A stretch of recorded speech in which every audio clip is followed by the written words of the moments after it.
Hey everyone, Casey Cangelosi here. Welcome to episode 149 of At Percussion.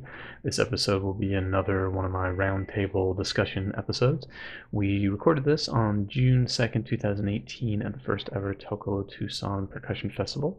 Morris Palter has done wonders for the contemporary percussion solo repertoire and has been a huge advocate for new music as a performing soloist and chamber percussionist.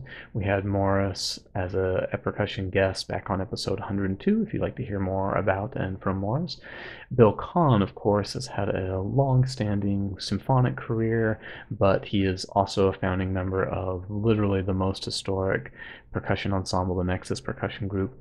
Also in the room is Jacob Ransom, Tiffeny Johnson, and Michael Pratt. Huge thanks to all three of them, Jacob, Michael, Tiffeny, and of course Morris, for having me out as a guest artist and putting together just a great percussion festival there in Tucson. So stay tuned for next week. Our guest will be Drew Tucker, and as a reminder, you can catch us on all the usual places: Blogspot, iTunes, Stitcher, and YouTube. So okay, thanks everyone. Enjoy.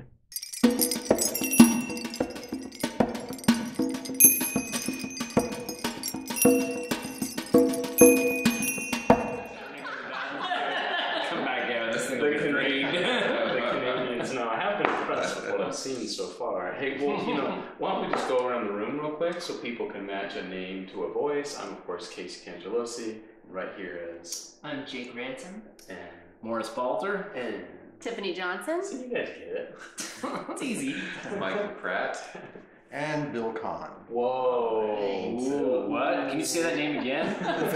Wait, this is fake news, folks. Yeah. That could be anybody. That could just be someone we found. I think it's someone from So Percussion. I don't doubt it. Yeah. Hey, well, so look, Morris is the host. We're here at Tocalo Tucson, and I don't know what Tocalo means. Well, Tocalo really doesn't have an official meaning in the sense of tocar is to play. So Tocalo is really just sort of a play on that, sort of a slang thing of like playing stuff. Play it, really. I mean, it's like play it, and Like hit a it, command, like, right? yeah, Play it, Yeah. right? Did you go through other names? Was it tough? Was choosing a name tough? Yeah, we thought like Hit Stuff Festival. I knew I wanted something like a reference to this part of the world in the sense that we're on the border of Mexico, a lot of Spanish speaking. We're here in Arizona and sort of speaking to that sort of environment of speaking to where we are in the world. I had the percussion ensemble up in Alaska, and I named that Ensemble 64.8 being the latitude of Fairbanks, Alaska. So it's like trying to resonate a little bit somewhat with where you are in the world. And, you're always trying to come up with some sort of interesting name for the you know what I mean? Like when Something you're trying to, something catches some attention to it. And hopefully down the road, it can just be known as like Tocalo Tucson, and people will know it's a percussion festival, and that's what we do. Right now, it's the Tocalo Tucson Summer Chamber Percussion. You know what I mean? It's like you sort of got to get that out, but eventually it should just be like, oh, I'm going to Tocalo Tucson, and people will know what that is. With all the amazing, I can think of 130 excellent summer percussion festivals to go to. What made you think, yeah, now's the time to add another one? Right. Well, that's an excellent question, Casey. This is why you do this. This is the real news. This is the real news. Yeah, we asked the hard question. I think what it was that there was really nothing like that. Not that is all that unique, but there was nothing going on of this sort of thing in really, southwestern U.S. So there was nothing going on like that in New Mexico or like this in New Mexico. There was nothing in Arizona. I'm sure there's some things in California, but like Southern California, me being a UC San Diego, alumni, there's nothing going on there. You know what I mean? Like it's, so I just thought it's sort of there's a void, people who are on this side of the U.S. Most of the things that I'm familiar with anyways are happening on the East Coast. And I thought, well, it'd be good to have something in sort of the Southwest that, you could just come out and check. Bill, do you want to tell us a little about history of Nexus and improvisation? You did a great improvisation class today, and I'd love to just hear a little about I know you've been doing that for a long time. Nexus has a long history with improvisation, but I don't know the history. Okay, well, it was of necessity. When Nexus formed, all of us were, and you're going to hear this tomorrow in our workshop, but all of us were classically trained. And we all love classical music, but for percussionists, you know, you sit there for the first 3 movements, and in the finale you play a couple of triangle notes or a cymbal crash. And that's great because you love the music.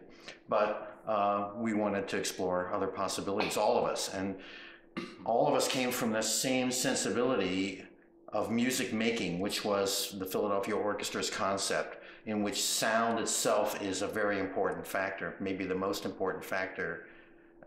So we were all of a like mind about what sounds great. And there were other factors at work at the time we formed were the budding of globalization. Prior to our being through college, you couldn't hear music from Indonesia. You couldn't hear live musicians performing from, I don't know, Ivory Coast in Africa. But after that, there were 3 things, after we were students, all at the same time we were thinking about forming an ensemble. There were 3 processes at work. One was hi-fi recording, which gave good quality recordings of musics of other cultures as well as our own culture. Preceding recordings, the sound spectrum was a very narrow sound spectrum. Hi-fi broadened it and made recording much more accessible to percussion instruments, which was our focus. Second thing was jet travel. Prior to Nexus forming, I remember we did a wind ensemble tour on a DC-6 of the United States, and it took 12 hours for us to get from here from our house in Rochester to Chicago on a DC-6. Wow. Right. So jet travel meant that you could have breakfast in New York and dinner in LA. In fact, maybe even lunch in LA. Right. You could have breakfast in London and have dinner in New York or even Rochester later on. So the travel made it possible for us to go to other places to hear music in its context. And it also made it possible for musicians in other places to come to us, and which happened. There was for the first time ever an ethnic arts series, and music schools became interested in taking advantage of that. So they hired teachers from other cultures. For example, Wesleyan University, where Bob and Russell went to study African music, Indonesian music, Japanese music, and so forth. The third factor was international trade. Jets and now cargo ships, which this is all new after we were out of college, these big container ships made it possible for you to have access to instruments. So when Nexus first formed, Bob and I would get in a car and we would drive all over the eastern United States going into antique shops and trying to buy bells, gongs, and exotic instruments that we knew nothing about. We'd just find them and, oh, that's cool sound, let's buy that. And they were cheap because nobody else wanted them, you know. So we acquired instruments that way. But after international trade became an easier thing, you could start acquiring things directly from the source. And today, I mean, you just Google whatever you want anywhere in the world, and there's a distributor somewhere. You Google them, and you have it 2 days later. Right. And you pay for it though. However, so everything that we got in our collection that fascinated us because these were from other cultures that we knew nothing about, and just knowing nothing about them was exciting. We didn't have any of the baggage that comes with studying in the foreign cultures. There are other levels of commitment that you have to make to have access to these things. But these were in antique shops, and we were able to acquire these things and explore them on our own. So our first concert was getting all of this stuff that we had bought over the years and experimented one at a time with each of us, but putting them all on the stage in Kilburn Hall at the Eastman School of Music. And we didn't have the money to hire a composer, and if we had the money to hire a composer, they wouldn't have known what to do unless they came and lived with us and explored these instruments. So this is all necessity, but taking advantage of a situation that's new in the world, all right? And we just happened to be there at that time, just luck or whatever. So we filled the stage with these instruments, and because we couldn't commission a composer, and we didn't, there was just no way to do it anyway, we just decided, well, let's go out and improvise, which we had been doing on our own, not as Nexus, but Bob and I together. Maybe I'd get together with John Wire. Bob would get together with Robin or something, and we would just improvise. So the concert began. The four of us, Russell was not yet in the group, although he would be with us in the second concert. The four of us improvised a 1 hour piece for the first half of the concert. We walked off stage, the audience trying to figure out what had just happened, and us trying to figure out, well, what was that all about? And did it work or not work? And we felt really good about what had happened. In fact, I have a good recording of that first performance was recorded. So we went back, did another improvisation for another hour. And the reviewer, the music reviewer in Rochester, which had a major music reviewer and music section in the main newspaper, was at that concert. He gave us a rave review. For a lot of reasons, he got it, and he was able to find something of value in it. So, well, let's do this again, guys. Is that the same guy that said there's no way this could have possibly been? No. That's already 2 decades later, you know. Oh, okay. Or maybe 3 decades later. So improvisation was the only way to explore these instruments practically. There was no really other way to get into them. And eventually we started composing pieces for us, knowing a little bit about these pieces and these instruments and what their possibilities were, and trying to create pieces that were semi-composed sometimes, had improvisatory elements to it, but there were certain specific things that the composer had in mind, Bob or John Wire or even Robin, myself, and even Russell when we started out. So the improvisation was done by nature. So over the years that followed that first concert, well, for the first 5 years, all of our concerts were completely improvised. One day, Bob came in and played Rainbow Ripples for us and made an arrangement for the 5 of us and said, guys, let's try this. And we thought it would be good to put it at the end of an improvisation. So we were playing with a Hamilton Philharmonic, and it was a great program format. The orchestra played a couple of contemporary pieces. The orchestra left the stage. We had our setup, which was a huge setup of gongs and bells and drums, none of them traditional Western instruments. We improvised a piece, but we thought it would be cool to end this piece with Rainbow Ripples. So the improvisation just led into Rainbow Ripples, and the audience freaked after they heard Rainbow. And wow, this is pretty good. Maybe we should do some more of this, you know. So, Sure. So that was the second thing. Then the African music that Bob and Russell learned, we all spent some time down at Wesleyan University with Abraham and Xenia picking up that stuff. And so the repertoire grew. Robin brought the third construction in. We had not a clue what that piece was all about, and it looked very complex, and it was very hard to come to the point where we all felt it would be worthy of a commitment that it was going to take to get it to happen in terms of rehearsal, practice time, finding instruments.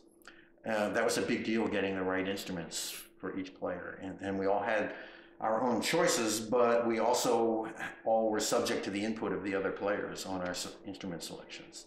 So that repertoire got into our music, but all the while we still did improvisations on our concerts. All right, and we gave titles to these improvisations and registered them with ASCAP and so forth. All right, so we would go to a college, and the college was, we would offer workshops, and the colleges and music schools were interested in this improvisation stuff, thinking it's going to be jazz. And we were going in another direction that even some of the jazzers were not able to buy into, you know. So, but improvisation was always the element, and even playing the cage or playing any of the other music we played, there was improvisation was a factor.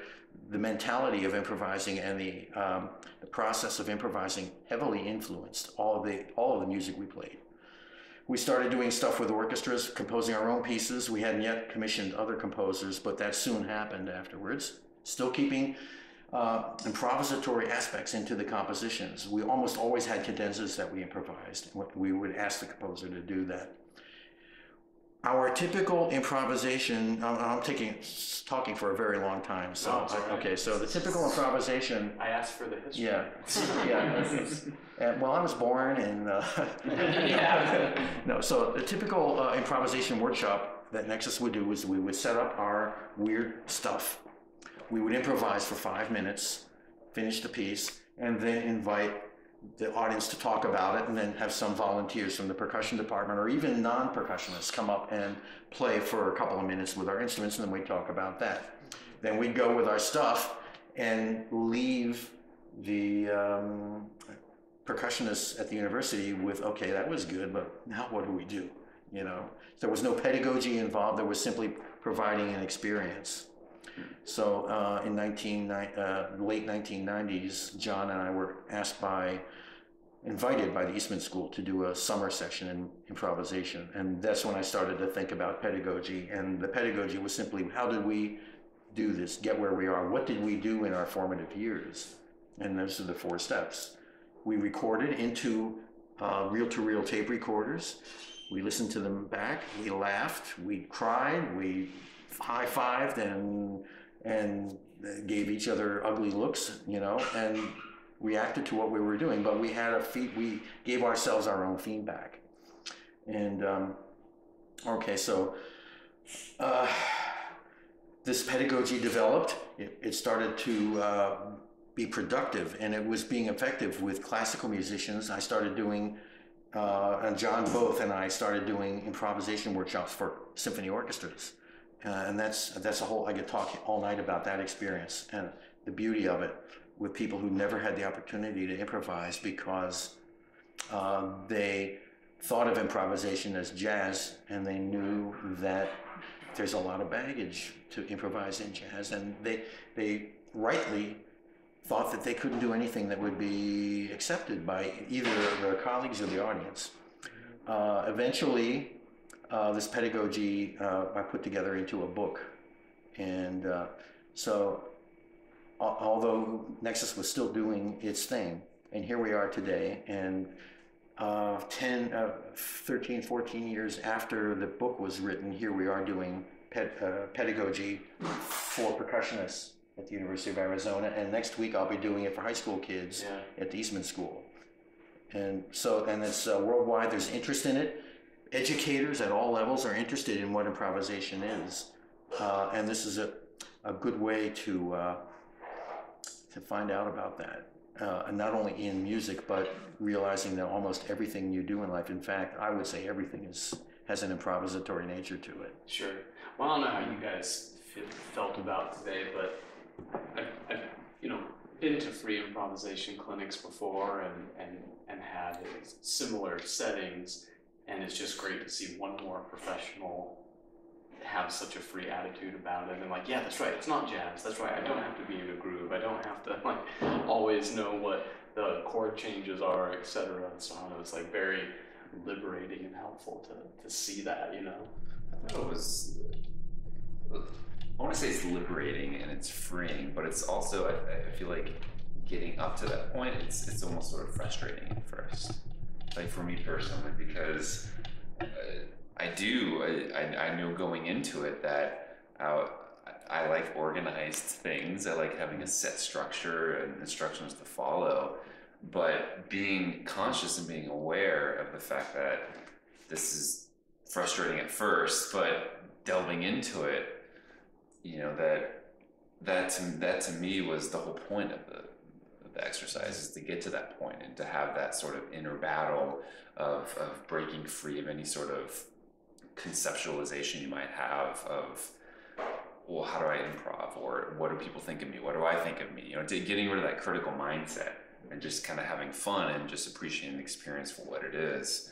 To me, it's a battle. It's hard, sort of hard work getting to that, but it's also kind of like, I don't know. To me, it was hard at first, but once you get into that point, it's very liberating, I think.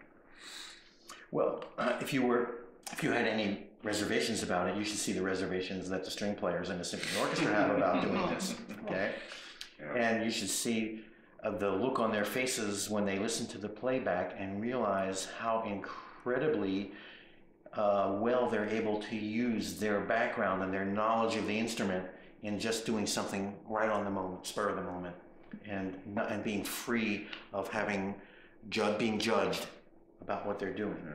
All right, that is a very liberating thing, to be free of judgmental concerns. I was thinking about it, and I kind of had this idea that I want to get to the place where I can make the music that I hear.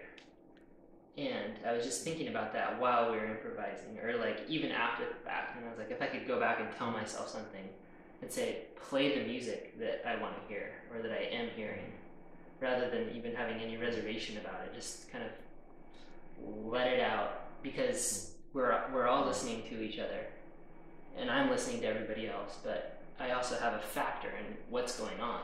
And I think that's kind of an important thing about it too, is that you have a voice, and it's important to use it. I could comment on that I think the more you do this, the more that process reverses. Yeah. You don't hear what you want to play. Oh. You play first, and then hear that, and then go with that. All right. You lay your ideas out, whatever it is, and it could be good. It's not a good or bad idea. It's an idea. There it is. And okay, what do we do now? And work with that. So it sort of works the other way. Although the more you do this, and the more you have confidence in your instrument, and the more you have the experience of doing this in the past and making music in other areas, other genres, you know what's going to happen to a certain extent before you lay that down. I would say 90%, maybe 80% of what's going on, but there's always a percentage where you don't know how that's going to fit with everybody else. And that's always interesting. Yeah. Because you have to then deal with it and make it work. I think a lot of it, what we're talking about is ego, and how your ego factors in to the improvisational process of your ego is the thing that questions, what am I doing? How am I doing it? Like, it's gotta be good. I'll hate my,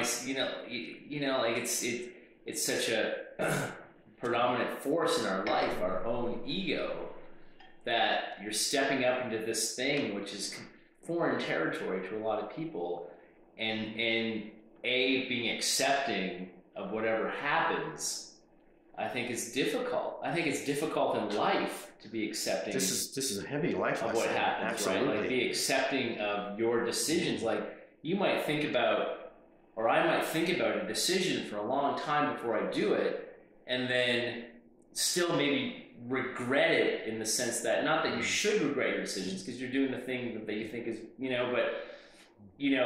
it's like when you talk about that student that didn't play for like 5 minutes, I think it's because they just didn't want to regret maybe what. Oh, absolutely. They didn't want to regret what they did. Of course. Like, this is the moment. This is like, and then it boils down to like, I just got to do something, and I think that's always the thing that I'm challenged with in those situations, because even though improvisation exists on a drum set, I'm more familiar with that world. Even though improvisation exists in ragtime, I'm much more familiar with the confines of what, like, I don't want to be an improviser of like what someone would play in 1960 when I'm playing, like, on a vibraphone, when I'm playing a tune from the 1920s. So I'm like, I'm not going to do that kind of improvising. It's idiomatic improvisation. In that improvisation. Right. But when it's like there are no rules, that is scary. Of course. When there's no rules, it's really scary. Of course. Yeah. When there are rules, it's scary. You mentioned ego. Tiffany's is ego. In check. My ego was in check when I tried to sell drums to someone, and someone said, "I'm glad I didn't spend 5 years getting a doctorate degree and selling drums out of my garage." And like, that firmly. So you guys, I thought I knew Morris pretty well, but I had no idea he has this like black market Rogers drum flipping. Easy. What's not? No, I'm just kidding. I've seen it. It's on the podcast now. Yeah, it's on the podcast now. It's like advertising, man. Yeah, right. Yeah. Come talk to me. Yeah. So what's that model? He got me into it actually. Yeah, I got into it. You made some money off Full it. Pacific Drums, PDP. Addicted now. It's not. I was able to make $200. No, I did not. I pointed him in the right direction. Took advantage. I refurbished, put new heads on, and made $300. So I've seen more Rogers drums in the last 2 days than I've ever seen. I'm serious. My teacher had a Rogers kit. We've got some odds and ends at JMU that I see floating around. We do have a Rogers kit there. Laurel's dad has a Rogers kit. I think the same one my teacher from when I was a little kid has. But where are you getting all these Rogers drums, man? That I cannot share on my podcast. Well, you know where to get it if you ever need it. No, I mean, in all honesty, how this whole thing got started was when I was in grad school and I needed to pay rent. Like, I had no money, and I was a lecturer. I mean, I graduated in, I'm sure anyone who's listening to this who's in school and then not in school and no one's actually listening to this, but when you're a TA, I actually made more money as a TA than I did as a lecturer at the university because I didn't get health benefits as a lecturer, and the take-home was about the same, so I then had to pay for So I just started buying drums that I would find on Craigslist and refurbishing them, any kind of drums, right? Fixing them up, like the sort of the more beat up, the better, because then I could, invest not a lot of money and make much more money when you sort them out. And so that's where I started. And then along the way, like every 20th time you show up at someone's house, they're like, well, yeah, I hear you bought this crappy Tama Rockstar kit, but I've got this thing my grandfather had that I just don't really care about. And it's like, oh, Slingerland Radio King snare drum, and they're just like, well, give me $100 and you can have that too, right? Dude, and so you do that. Oh, sorry. But anyways, that's back in the day. I mean, Tama was making great kits, the early superstars. There we go. That was Stuart Copeland's drum set of choice. Honest, straight up, those were great drums. So you just sort of accumulating all this gear, and then you keep them, and then you fall in love with stuff, and you wouldn't want to sell it, and then that stuff just stayed with me, and that's when I first accumulated some Rogers things.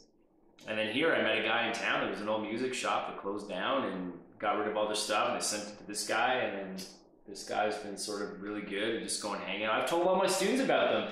Anytime I come over, no one's taking me up on it. I mean, it's one of those things where it's right there for the pickings, but it sounds like work. It is a lot of work. I mean, it really is. You want to polish this rusty hepatitis hi-hat? Yeah. They get you a tetanus shot. Right. There is. That's the new song, the new multi, only to be played on Rogers hepatitis hi-hat. I will say the way that we do acquire like quite a bit of our inventory is, somebody's wife says like, I'm tired of this. Right. Seriously. Like, get rid of this. Like, I'm tired of seeing this. Like, you never play this. I don't want to see it anymore. Right. And then, it becomes, a good business opportunity for us. Are you guys working as a team? Oh, yeah. Tiffany, together? I'm telling you, Tiffany can date Roger's stuff better than anyone in this room. Like, she's got superpowers. Like, she can program, Malley cats and drum cats, and she can date Roger's stuff because it's everywhere. You don't see it now, but it's like rats in the walls. There's Roger stuff everywhere. Hopefully we don't tell them about all the movie posters. I see the odds and ends, and even just being here, like that hi-hat clutch, it's like, yeah, we have one of those clutches. Yeah, it's a $50 clutch there. I have no idea. But it's sort of just spawned from that. It came out of literally, I have to pay rent when I was a grad student. And then I just loved working with my hands. Like, I love fixing stuff. So I love getting a drum that's like a snare drum that's missing half its stuff and beat up and no one's loved it in 30 years. Yeah. And you bring it back to life and you hit it. It's just like, oh my God, like this is an incredible sounding instrument. Like it truly is. And it's like, wow, this thing just laid waste forever. And it's like, I'm so happy that I've got this thing now that So- I make music on. So I talked to you guys a little about this earlier, but for Tiffany, was there a tipping point where you're like, this isn't a good idea, this is taking up so much space, these drums are filthy, because now you're really into it. You know, Like, when we did have, that- you know, you have to, Money. you have to, it's true. You know, I think, you know, you'd have to set some ground rules in the kitchen, like, I'm trying to make three drum sets in the kitchen. the kitchen, you know, I'm trying to make dinner and, you know, more Scrubbing rust off his desk. scrubbing, you know, drum heads in the sink and the water splashing. I'm like, okay, I think there's got to be a limit here. But, you know, in general, you know, I mean, you see our house and this is actually This is pretty pretty good. tame. This is This is really like tame. what This is really tame. We've But- had 3 or 4 at a time in this Yeah. in this area alone, stacked up. So, But it's fun and it's very fun. It's and fun to just see watch it. no, but in all honesty, I just sold a drum set. I've told you this maybe a month ago now, and I refurbished it. It was an old Rogers white, New England white kit. And this kid came over and he was just like, "Can I come check it out?" I was just like, "Oh yeah, I want it." It's just like, you know, Joe, the Ramones drummers kit used the Rogers, this white New England kit, and Buddy Rich played Rogers early on, and he was just like, "I want it." And he was probably like in his late 20s maybe, and his girlfriend or wife was here with him, and she was just like so happy that he was happy. And he's just like, "But I've only got $500 now. Can I pay you the rest on Monday? I got to work on the weekend." And I was like, "Yeah, sure, of course, no problem. And you're giving me $500 to leave my house without any stuff. Like, I can do that all day long as far as I'm concerned." And he called me like an hour later. It's just like, "Man, I just need to have that thing tonight. I got to play it tonight. Like, I got the money from my parents and I just want to come back and get it." And he came back and he got it, and then he like texted me photos of him at home playing this thing. And it's like, it's like, I never thought I'd have a vintage drum kit like this. Like, it's just so awesome. And he was so happy. He was so happy. And I just thought, man, like, this is who this stuff should get, you know? And meanwhile, that exact same kit took me like 2 months to put it all back together and find the parts and do this thing. And it was all laid to waste. And now it's like alive again. And like, I almost feel like that drum kit's happy, you know? It's just like, thank you, you know? Like, I'm being played now. Like, this is what I'm supposed to be. it's like Toy Story for drums. Right, Toy Story for drums, right? Like, this is what I'm supposed to happen. I'm supposed to be played, you know? I'm an instrument, you know? And so everyone wins. And I'm not making, like, I don't want anyone to think that I'm like, you know, making thousands and thousands of dollars here, because that's not the case. It's like, you might make $300 or $400 on that, you know, but you might invest hours and hours of your time putting that thing into it. Yeah. But ultimately, you're just like, that is so great that he has that thing, because I don't need that kit, right? Like, I've got enough stuff. Like, I don't need it, and I wasn't playing it. Yeah. So it's like, now I know this kid is like loving this thing, and that's really like the thing that really makes you happy. Like, when you're selling that part, that the one guy, I'll get contacted all the time. Like, I just need this one part to put my Rogers kit back together again. It's like, I got it. It's like awesome, and they're like, you know, before anything, they sent you like, how much, name your price, and then PayPal is sent like 30 seconds later. And they're like, when can I get it? It's like, I'll ship it out tomorrow. Like, you know, and it might just be like a lug or a leg for a bass drum, but they're missing one of the legs, and they're just so stoked to have this thing again that, like, you know, and that's, I think, really, because in terms of, if you really boil it down to cost benefit of money and time, it's a losing proposition. Sure, I mean, it just you spend is. a lot of time. You know, like, occasionally you might stumble upon something that's worth a ton of money, but when you add up all the other stuff you've had to do to get to that, there's- oh, I got that one thing super cheap that's worth a lot. But I mean, we can all think of 1,000 recreational activities that would cost way more money, Right. and you wouldn't make a cent doing it. Right, yeah, right. The fact that you guys enjoy doing Right. this together I'd is probably magical. refurbish 15 to 20 bass drum hoops alone that have like the inlay strip of old Ludwig and Rogers and Slingerland ones, and I just love doing it. Have you ever thought about giving a refurbishing workshop? Like, you bring in an old drum, you bring in a don't know. Yeah, I mean, sandpaper. I should. I would be into it. I just wonder if other people would really be into it. Do you guys? That's the thing. Like, I just don't know. This is a question for Michael and Jake now. Yeah. I'm trying to put them on the spot about it. You Does know? that sound more appealing than like a slap together polyrhythm? Yeah. Ouch! Really slow. It's like a time. To be honest, I think there is a That wasn't a need. serious question. Be honest. Yes. Variation 3 of sneakers in the.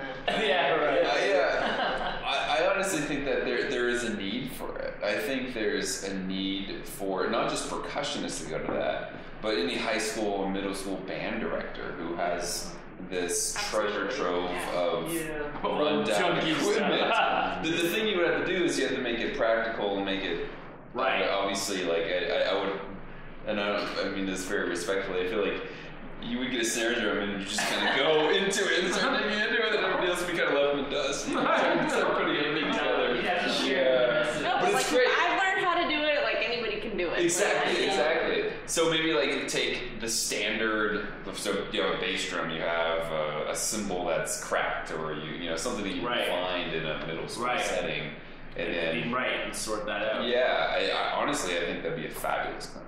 I think feel it'd be like a fabulous book or method book, or I feel like there's less need for learning how to refurbish a vintage Ludwig bass drum hoop with its inlay strip than there is to tuck calf heads on a snare drum. And tucking calf heads on snare drums is already sort of something that's gone by the way. Like, how many people run across the need to know how to refurbish a bass drum hoop on a vintage Ludwig drum set? I mean, like, that's the problem with it, is that I just got into it, but, you know, like, really, like, I don't know. So I'm sorry. Go ahead. Oh no, go ahead. I was gonna say like maybe even having a reference guide Right. for like maybe on your website or something. Say a middle school band director walks in, they're like, I don't know what this is, like this Right. old chunky thing that's left over from 20 years ago. Right. Oh, it's got these kind of lugs on it, you know, like where do I go to find that out, right? Right. I'm It's sure there funny. are things, but It is. you go to your website, you type I know. It is. No, it's funny that you say that, because on social media, on Facebook, on like there's like a Rogers thing, a Ludwig thing. Like if you actually go, like there's anything of all these things, Yeah. right? And someone posted something about like, hey, I've got these old bass drum hoops of Ludwig stuff. Like, how do I refurbish these things and photos of it? And people, you can see all these comments, and I'm reading these things going like, absolute, like, and I wrote like a chapter on what this guy needs to do. Like, you use a steak knife to pry out the staple on the hoop, because all hoops have staples. And you keep the staples, don't lose them because they go and they're super deep, and then you use something to like slide the inlay strip, because you just try to pull the inlay strip off, it's gonna snap because they're super. So you got like, you know, because people are just like, oh, just like pull this off and do this and do that. And I'm like, no, they need, like, you have to sand, like, you have to do this, and when you spray paint it, make sure the flat, because all hoops have a curved edge and a flat edge, and make sure the flat edge is down when you spray paint. I mean, I got deep into it, and all these comments, half of them were just like, dude, you need help, you know? And others are just like, this is awesome, like, thank you, like, I had no idea, this is how you actually do this. But like, it was also just like, get a life, you know? Like, that was like the actual. Let's see a podcast in the future. So I want to ask Bill, Yeah. who in Nexus is currently or was the most like Morris in this regard? Because I feel like percussionists, you can pretty much see that one's a gearhead, this one's not. Like, you know, I think I'm not nearly the gearhead. I'm like, you know, further left on the spectrum. Right, It's like, right. oh man, this drum isn't working. Oh, just get it away from me. I know, it's terrible. It's like, yeah, terrible. Oh, my head is gone. Screw it. Right. My head's out of tune. Give me a new drum. But anyway, who do you think is? I think Robin was generally interested in that. Russell was not interested in that aspect of the field, and Bob really was not interested in that. He was interested in the quality of instruments. See, I'm right, Bob. Yeah. Like kindred spirit. Right. You're like, Yeah, you're Robin. I'm Bob. Yeah, right. But I've got a question for you. I was like that. Oh no. Because your piece the piece that we rehearsed the first day, Theatric 11. Yeah. So when I was a student, there was no such thing as what I would call theatrics in performance, in percussion, in fact, in any aspect of musical performance. There really wasn't. Now that's resonating worldwide. Yeah. What can you say about where does that come from, and how does it connect with these guys who are studying here at the University of Arizona? Man, what's in it for them? And there's a lot in it, I believe, but Yeah, this is your right. thing, man. So what is it that's causing that to resonate worldwide? Do you have a sense of that? Because Globicars, Corporel, and there are now a whole host of pieces that the students are really interested in. Some of them explore percussion instruments with a bunch of what we would call non-musical elements, but they are musical because they're part of the piece, but not traditionally so. So anyway, that's the question. Back to what we were talking about yesterday. I think music in its purest form is very difficult. You know, you want to describe something like here on the table is crackers and cheese that we've all been sharing. It's like, oh, you want to describe crackers and cheese with a painting. It's very easy. You draw it, you paint it. It's like way simple. You want to describe it with literature. You write crackers and cheese. Done. It's like those art forms are so good at that. How music describes crackers and cheese is almost impossible, you know, unless you like are actually show the audience crackers and cheese. You know what I'm saying? So I wonder if that part of the interest might be that the visual assistance makes it easier.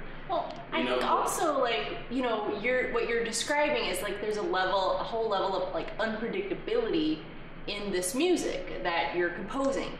And with people being able to access, you know, anything on, you know, YouTube or Spotify or whatever, you know, there's got to be some added value in going to like a live performance of music. And if people can just go and see what they saw on YouTube, or they can hear, you know, what they hear all the time, you know, it's not the same value. But when you add this level of like unpredictability to a music performance, it creates an excitement or anticipation for people that they don't have with just, you know, their computers or iPads, you know. Yeah, right. There's something really exciting when you see a musician turn the page and you can tell, like, oh, they're missing a page, and they freak out and keep playing, you know, and all of a sudden it's like, what are they going to do? How are they going to get through this one, you know? Yeah, no, I think you're exactly right, but I don't know, what do you guys think? Like, you're the youngest dudes in the room. I mean, you know, you've seen pieces like Aphasia and Silence Must Be, like they're literally theatrical, you know? I don't know, what do you guys think? I honestly think it's, I feel like I've seen it coming, and I almost feel like it's already, you know, people are like, okay, that's the thing, you know. But I remember, I don't know, a few years ago, I heard comments from students saying, like, this is the future, this is how it's going to be, everything's going to be like this. Like, dude, no, it's not. It's going to be like, good, we have this pool, just like we have vibe solos, we have multi-percussion solos, we have snare drum solos, this is another one. I mean, that's what I think. And that's what I've observed. But what do you guys think? So going to the original question, do I think that this sort of theatric presentation of, like, were you all calling it percussion? Like, is it a new field of, like, percussion solo repertoire? Or I don't is know. it My theatric. I mean, it's not really, some of them are not really written for percussionists, right? Like, some of them, but how the percussionists have adopted it and that? Percussion is sort of the catch-all, though. I mean, I think there's something interesting to play, like leave it to the percussionists. Percussion too, yeah. Like, okay, we'll figure it out. Yeah. So, I think it is part of the repertoire. I always thought that maybe it connects with percussionists because so much of what we do is already has sort of that, I don't know exactly how to describe it, but a very visual component that doesn't, not just aesthetically pleasing, but also creates more of an intention. Like, so for instance, if I play this kind of stroke, and nobody can see it, but if I'm like waving, Flowery, loose. Right, loose, whipping motion by the arm, you know, people are gonna think long stroke, like, or long legato stroke, right? Or if I play really sharp and intense it's staccato. But if I do it on a snare drum, it's just tap. Like that's what you hear, right? And so there's this illusion that even though what I'm hearing, it may not actually be different, but I'm intentionally creating something visually to give the impression that here's a long stroke, or I'm making articulation, or I'm giving shape to a line. There have been studies that it's true. You do listen with your eyes. Yes, and it's in the new Russell Hardenberger, the Oxford Companion, right? The Companion, the Cambridge, I forget my friend. That does study it, and they actually took Michael Bird on marimba and measured Michael Schultz, that's his. Yes. He was one of our guests on an episode. Yeah, but he walks us through it. And so to me, like maybe percussionists respond to this so positively because it's such an innate, natural thing that we do already. At least some of the best ones, we think about the music that way because I don't know, maybe it's just because we have to find new ways to phrase on an instrument that is just monotone, or not monotone, but monotimbral, or doesn't have harmony or melody or anything like that. It's just a tap sound, and so we've had to sort of maybe add a little theatrics to that to make it more impressionable or make it more exciting in that sense. So maybe this is just a theory. I've actually never, I was never introduced to any pieces like this until I came here. Well, actually, recently, Dr. Palter had said that you should learn corporal, right? We talked about this a couple months ago. And the first, okay, because he wanted to see what I would do with it, because I'd never done that before. And so, I'm sort of worried, like doing it. What was it like, by the way? Like, hey, so how's the new percussion professor? Oh, it's cool. He had me take my shirt off already. Well, I haven't gotten to that point yet. So I'll let you know when that happens. But I was familiar with the piece. I sort of knew it, but I was unfamiliar about this new sort of idiom, I guess, is how we can describe it. I think it's cool. I mean, I think it's really, really cool. It to me, from what I've read about the corporal piece, and it's funny, I've read about it more than I've actually looked at the piece, but it's very vulnerable. Very vulnerable. I mean, you're up there without your shirt, and it's like I'm asking myself, can I do that? Can I do that? Because I don't know. It's intimidating to me, but that also makes me want to challenge myself into, can I grow to whatever that next level is? Being exposed like that, like it's a scary thing. It's not everybody can feel that way.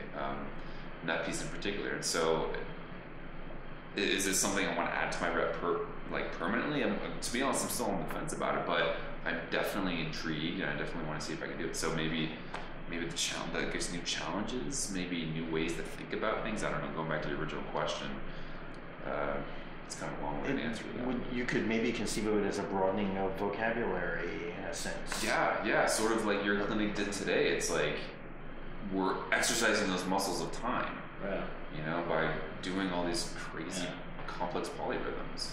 Well, I mean, touching on what you mentioned with corporal, taking your shirt off is in many ways the least vulnerable thing about that piece. And I mean, for whatever it is, the thing and there was no piece that Steve, studying with Steve for my doctorate, there really wasn't any piece that Steve said you need to do this, but corporal was about as close as it got to that. And the reason is that every moment in that piece, you have to make a decision about what you're going to do, how you're going to do it. So even though it says sit cross-legged, hands covering your face, facing the audience, how are you going to cover your face? Like how, even just all the different ways you can cover your face. You can do it very,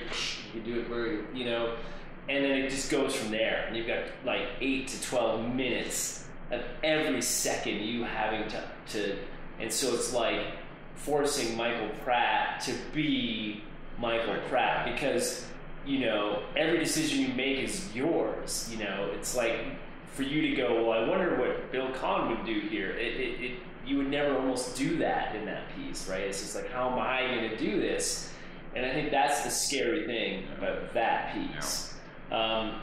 with respect to the theatrical element that you're talking about, I think one of the amazing things about percussion in general is that there's no, there's no real mystery to what we do and how we do what we do. So in other words, when an audience comes to see us play, they see Casey pick up a stick and stand in front of a marimba and will play, any number of your marimba solos, which are virtuosic, but they know what you're doing. They know when you hit that note, we hear that sound.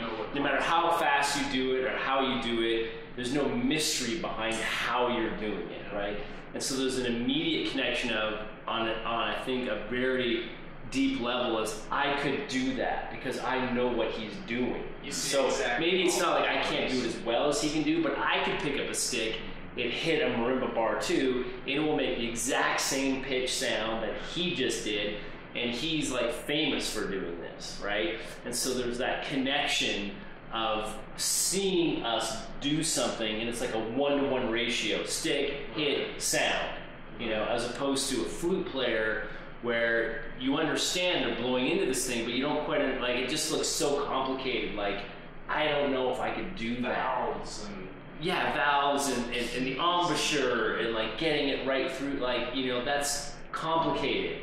But there's nothing complicated about drumming. There's nothing complicated about what we do, right? And so that theatrical element is also then therefore ingrained in how we make that sound, so they see us do that thing. And I think that's why the percussionists get the weird stuff, because we're already making these gestures and doing this, doing this thing, and the same stroke that hits some bizarre sounding spring, that coil spring that has a weird sound, is the same stroke that hits a snare drum, which is a very accessible and understandable sound by anyone in drum, right? And so it's like, well, they're already doing that thing, and so we'll have them do this other thing too. And I think, part of that element, and then the theatrical element, it's just an extension of what we're already doing. And so a piece like Corporel is just an extension of already why not hit that, and if we're scraping something, why not scrape my face? And if we're making decisions about what stick to use and when to do it and what instrument to play it on, why not make a decision about the other thing too, about how I'm going to cover my face? Like, we're confronted constantly, and that taps into the whole decision-making and problem-solving issue. What you're talking about with Corporel is, I think, your uncomfortability, your discomfort with I like the other word. uncomfortability with decision making. With decision making, because perhaps up to this time your decision making was never in that world. Your decision making was, what mallets do I use for this thing, or what, now your decision making is a little bit like, whoa, like way out of that realm. But it feeds back into the whole improvisational thing of just like this discomfort of like, I'm standing in a marimba. Every time I stand in a marimba, I know what I'm supposed to be playing because I have a piece of music and there's the notes and that's what I do. And now you're asking me to for it to come from here, my heart out onto that thing. It's just like, I'm just not used to that. I'm used to putting my heart into that thing on the page, but I'm not used to just like directly from my heart to the sound.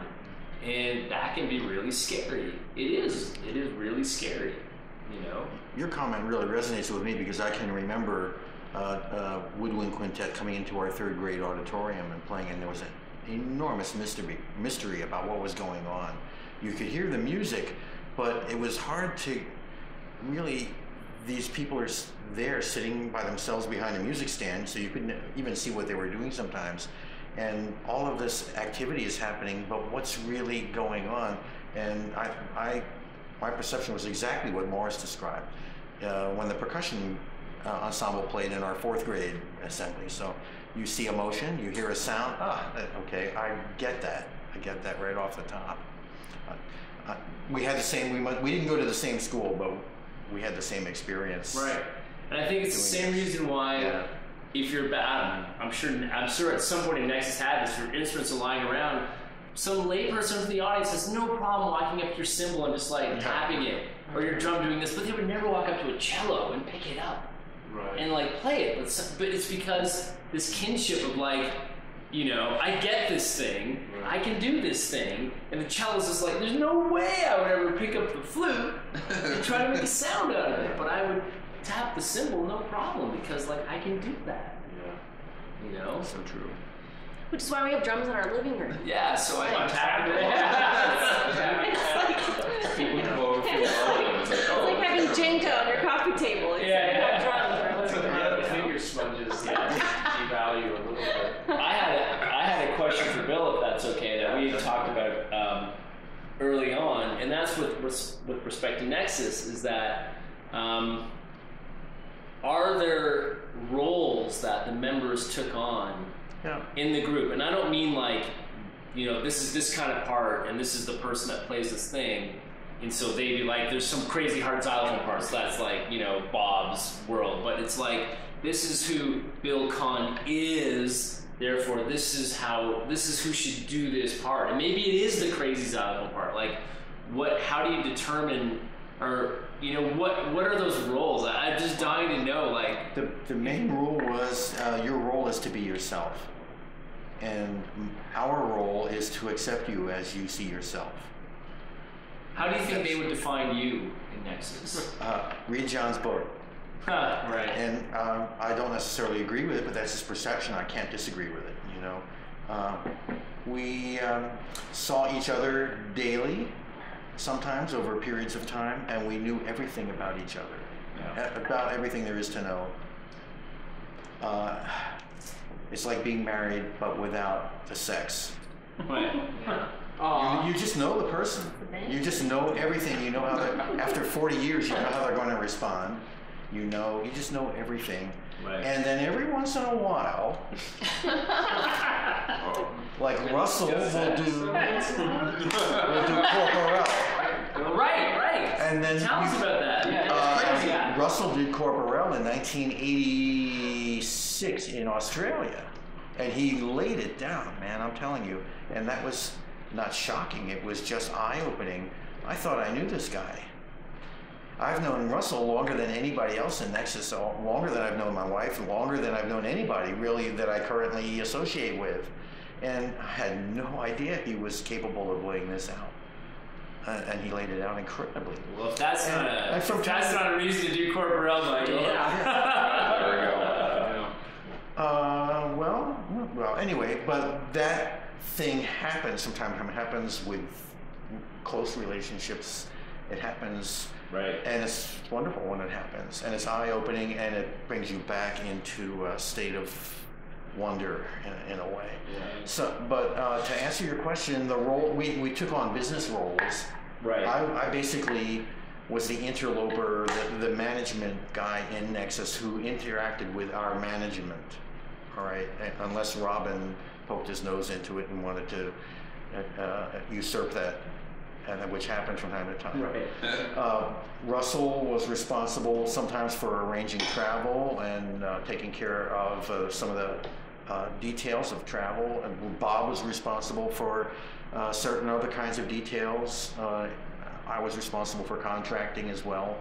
So, and John was responsible for instrument care and so forth. So we had responsibilities, but still each person was always totally responsible for the instruments that they selected for a piece, and Third Construction was a perfect example of that. We never had a discussion about what someone else in the ensemble should be using. It was always, this is the instrument that I selected for this part, and everybody was in that space. As opposed to having a group discussion, well, let's match mallets, let's have this instrument, this kind of drum match that kind of drum, that kind of discussion which goes on in a percussion department because you don't have access to other instruments anyway, so, and you know the instruments that are there. But we never had that. And we never knew what other people were going to bring into the part. And then musically, I mean, were most of the parts, you know, when you would commission somebody, I'm assuming to be like, this is the part I wrote for Bill, this is the part I wrote for Bob, and that took care of itself. But how would you necessarily determine something that wasn't It depends on how commissions are done. Commissions are normally done, you hire the composer goes away, Right. and 6 months later you get something in the mail, it's the score. Right. And you've got to then assign parts. Right. I mean, we wouldn't work that way. We would bring the composer in, the composer would have to know us. Right. And they'd have to know our instruments because they're one of a kind, and their pitches are unique, their characteristics are unique. There's no way in, well, today probably you could get around that, but there's no way in the world you can get a C-sharp Balinese cymbal or a C-sharp Chinese winter gong, right? In those days, there was no, you just stumbled upon it, it was there, and you found a way to use it in the music. Right. So today, however, you could probably buy one if you needed one. Right, and I'm assuming any of those he's instruments. like the Takamitsu concerto. He was in Toronto. Specifically for who? He was in Toronto all the time, and then something in Casey's workshop yesterday about changing or adding what a composer wanted. Takamitsu wrote in one section for a very, very soft snare drum roll. All right. In that concerto? In that concerto. And as with everything in that piece, it's very exposed, and you hear it. And the guy in the last row of the balcony back there is going to hear that pianissimo, the way it's orchestrated. And Robin rightfully thought, whoa, I don't know if this is something I want to buy into. So Robin commissioned a rain stick that was about that long. That's what that part is. And that's what that part is. It was originally composed for a snare drum. And there was no discussion about that. Robin just did it, and Takamitsu was going to have to accept it. And he did, actually. He thought it was a great change, which composers usually do when the player takes that kind of initiative. You were totally right about that. Well, that's So the there you go. effect he wanted, but the Exactly, works right. better, you know? Exactly Yeah, well, right. that's what we said. That's what we said earlier. Yeah, in the Exactly. car, like, yeah, sometimes you know better than the composer. You know, That's it. We live with this stuff. Yeah. Yeah. Yeah. Did you guys have roles in your improvisations as well? No. When you did those? Well, I can talk about that a little bit. That changed over time.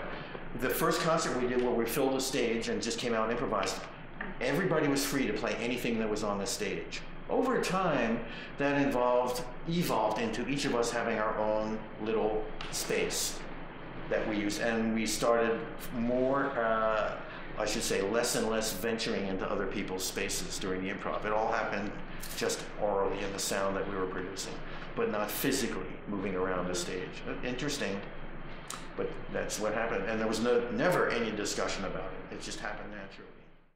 Well, maybe I'll ask you about that album, Bill, and you just sort of maybe re-ask the question. because you can still buy that on CD.